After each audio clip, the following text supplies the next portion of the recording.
اعوذ باللہ من الشیطان الرجیم بسم اللہ الرحمن الرحیم۔ آڈیو نمبر 20 قم فانذر۔ ہم ذہنی طور پر ٹرانسپورٹ ہو چکے ہیں مکہ میں 1412 سال پہلے کے ماحول میں۔ اس ماحول میں نبی اکرم صلی اللہ علیہ وسلم کی پرکشش شخصیت کی، آپ کی صداقت کی، سادگی، امانت، حلم اور بردباری کی بڑی شہرت ہے۔ باقی ماحول میں بڑی گرمی ہے، لڑائی جھگڑے کی آوازیں ہیں، انا کی آوازیں ہیں، قبیلوں کی حکمرانی ہے، من چاہی زندگانی ہے، چاروں طرف اکھڑ قوم، اکڑ اور تکبر سے بھرے لوگ۔ کوئی مقدمہ پیش آ رہا ہے، تلوار ہی فیصلہ کر رہی ہے، بدلہ لینے کا جذبہ ختم ہونے کا نام ہی نہیں لے رہا ہے۔ میرا باپ، میرا دادا، میرا خاندان، میرا قبیلہ، اور پھر ان کی اندھی تقلید۔ کبھی کبھی وہ اکھڑ قوم نبی اکرم صلی اللہ علیہ وسلم سے بھی فیصلہ کرواتی ہے اور آپ کی حلم اور بردباری سے لاجواب ہو جاتی ہے۔ آج پھر نبی اکرم صلی اللہ علیہ وسلم گھبرائے ہوئے گھر کو چلے ہیں، کیونکہ آپ صلی اللہ علیہ وسلم نے ایک بار پھر جبریل علیہ السلام کو زمین اور آسمان کے بیچ کرسی پر بیٹھا ہوا دیکھا۔ وہ گھر پہنچ کر اپنی شریک حیات سے ہم کلام ہیں کہ اچانک اللہ کا قاصد وہاں بھی آ جاتا ہے اور اللہ کی دوسری وحی نازل ہوتی ہے۔ تھوڑا سا کچھ دوسری وحی کے بارے میں جو پڑھا ہے بتاتی چلوں کہ دوسری وحی کے بارے میں کچھ مختلف آراء پائی جاتی ہیں۔ محدثین میں کچھ کا خیال ہے کہ سورۃ الضحیٰ نازل ہوئی، کچھ کا خیال ہے کہ سورۃ نون کی ابتدائی آیات نازل ہوئیں، جس میں کہ آپ کو یقین دلایا گیا کہ آپ اللہ کے فضل سے مجنون نہیں ہیں، اس لیے کہ آپ صلی اللہ علیہ وسلم کو جنون کا سا شبہ ہونے لگ گیا کہ شاید کوئی جن آ گیا ہے میرے اوپر۔ تو کچھ کا خیال ہے کہ سورۃ قلم کی آیات ہی دوسری وحی تھیں، کچھ کا خیال ہے کہ سورۃ مدثر کی ابتدائی آیات آپ پر نازل ہوئیں۔ تو محتاط اندازہ یہی ہے کہ سورۃ مدثر ہی کی آیات ہیں جو آپ پر نازل ہوئیں۔ اب ہم ان ابتدائی آیات کو سنتے ہیں۔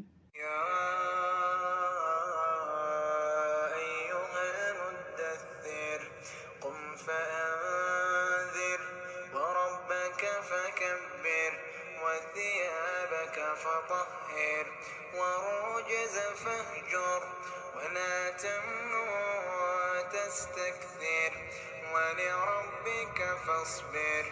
یا ایھا المدثر، اے اوڑھ لپیٹ کر سونے والے، قم کھڑے ہو جائیے، فانذر اور خبردار کر دیجئے، وربک فکبر اور اپنے رب کو بڑا کیجئے، اللہ تو ہے ہی اکبر، بالفعل بڑا کر کے دکھائیے۔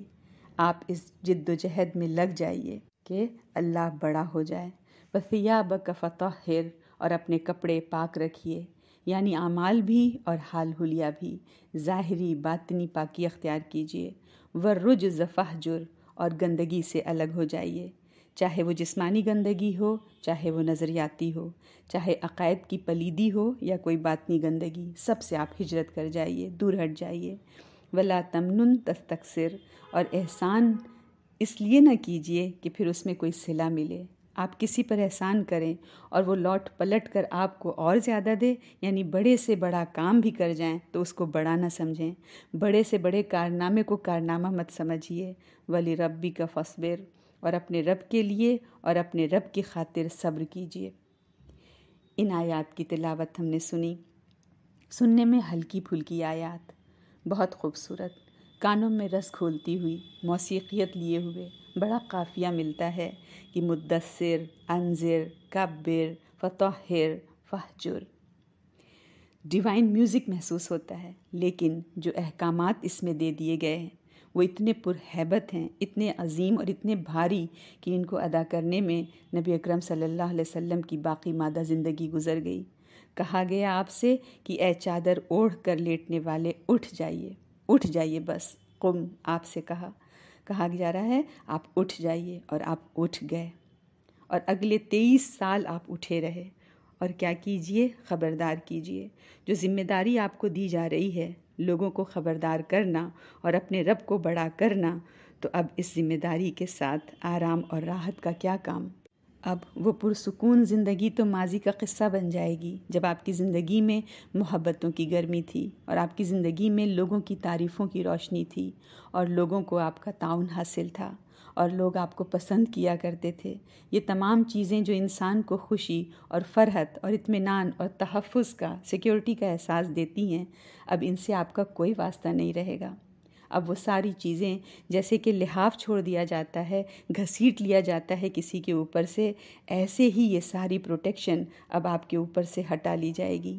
اب لوگ اپنی محبتیں بھی واپس لے لیں گے، اب لوگ آپ کی تعریف بھی نہیں کریں گے، اب وہ لوگ جو آپ کی عزت کیا کرتے تھے اس سے بھی منہ موڑ لیں گے، سب آپ کو تنہا چھوڑ دیں گے، سب آپ کو الگ چھوڑ دیں گے۔ جو کچھ ابھی آپ کے گھر کی حفاظت اور گھر کا سکون اور گھر کا اطمینان خاندانی سطح پر بھی اور معاشی سطح پر بھی حاصل ہے، یہ کچھ نہیں رہے گا، سب چیزیں ماضی کا ایک قصہ بن جائیں گی۔ اب تو چاروں طرف سے کیا ہوگا؟ مخالفتیں ہوں گی اور دشمنیوں کی آندھیاں چلیں گی، لیکن آپ کو تو اٹھے رہنا ہے۔ قم، بس اب آپ کھڑے ہو جائیے، عمر بھر کے جہاد میں اب آپ مصروف ہو جائیے۔ اور ان آیات کا اور اس حکم کا اثر انسان کی تاریخ پر ایسا ہوا کہ تاریخ پھر دوبارہ ویسی نہیں رہی۔ ان احکامات نے دنیا کو ہمیشہ ہمیشہ کے لیے بدل دیا، ایک اس سے پہلے کی دنیا اور ایک اس سے بعد کی دنیا۔ ہمیشہ ہمیشہ کے لیے دنیا چینج ہو گئی، ویسی کبھی نہ رہی جیسی ان آیات کے نزول سے پہلے تھی۔ نبی اکرم صلی اللہ علیہ وسلم کو آرام دہ زندگی اور پرسکون گھر اور نرم بستر سے اٹھا کر مشکلات اور مصیبتوں کے سمندر میں پھینک دیا گیا۔ 4 محاذوں پر آپ نے جنگ لڑی، چومکھی لڑائی ہے جو کہ آپ نے لڑی، لیکن آپ کھڑے رہے، آپ بھی ڈٹے رہے۔ 23 سال کے عرصے تک اس امانت کا بوجھ آپ نے اپنے کندھوں پر اٹھائے رکھا۔ ایک لمحہ زندگی کا ایسا نہیں گزرا جس میں کہ آپ صلی اللہ علیہ وسلم اپنے مشن سے غافل ہوئے ہوں۔ اور حقیقت ہے کہ لوگوں کے عقائد اور اصلاح کا بیڑا اٹھانا اور ساری انسانیت کو حق کا پیغام سنانے کی ذمہ داری ہی اتنی بھاری ہے، اتنی بڑی ہے کہ سوتے جاگتے، اٹھتے بیٹھتے، کھاتے پیتے آپ کو اسی کی فکر ہے جو کہ آپ کو لاحق رہا کرتی تھی، اور آپ نے ایک ایک عمل سے، ایک ایک لفظ سے لوگوں کو تبلیغ کر دی۔ ہر عمل آپ کا تبلیغ تھا، ہر لفظ آپ کا تبلیغ تھا۔